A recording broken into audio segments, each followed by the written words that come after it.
வெற்றிவேல் முருகனுக்கு அரோகரா. என் அன்பு குழந்தையே, உன்னை பாடாய் படுத்திய உன்னுடைய வாழ்க்கை துணையின் உறவான இந்த பெண்ணுக்கு மிக பெரிய விஷயம் ஒன்று நடக்க போகின்றது. உன்னுடைய வாழ்க்கையே மிகவும் பிரச்சனையாக சென்று கொண்டே இருக்கின்றது. உன்னை ஆட்டி படைத்த பிரச்சனை ஒன்று முடிய போகின்றது. உன்னுடைய வாழ்க்கையில் உன்னுடைய துணையின் உறவான ஒரு பெண்ணால் பிரச்சனை வந்து கொண்டே இருந்தது.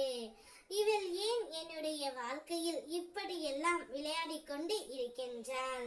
இவள் இல்லாததையும் பொல்லாததையும் என் துணையிடம் சொல்லி எனக்கும் அவருக்கும் சண்டை வருவது போல் செய்கின்றாளே என்று உன்னுடைய மன ஏக்கம் எனக்கு புரிந்து விட்டது. அதனால் தான் அவளுக்கு தண்டனையை கொடுக்கவும் நான் தயாராகி விட்டேன் பிள்ளையே. உன்னை பாடாய் படுத்திய உன்னுடைய வாழ்க்கை துணையின் உறவான அந்த பெண்ணுக்கு இன்று தகுந்த தண்டனையும் தீராத நோயும் இப்பொழுது வந்து மன கஷ்டத்தாலும் பண கஷ்டத்தாலும் உடல் அளவிலும் கஷ்டப்பட்டு கொண்டு இருக்கின்றாள். ஒருவரின் வாழ்க்கையை அழிய நினைக்கவர் யாராக இருந்தாலும் அவர்களுக்கு கடவுள் நிச்சயமாக தண்டனை கொடுத்தே தீருவான். நீ எந்த ஒரு காரியத்தையும் நல்லதே செய்தால் பிற்காலத்தில் உன்னுடைய தலைமுறைக்கு அது நல்லதாகவே அமையும் பிள்ளையே. அதனால் நல்லதே நினை, நல்லதே நடக்கும் என்று கூறுவார்கள். அதே போல் எதையும் எதிர்த்து நின்று போராடும் மன தைரியத்தையும் நீ வளர்த்து கொள்ள வேண்டும். நீ வாழ்க்கையில் வெற்றி பெற வேண்டும் என்றால் நான் சொல்வதை கவனமாக கேள்.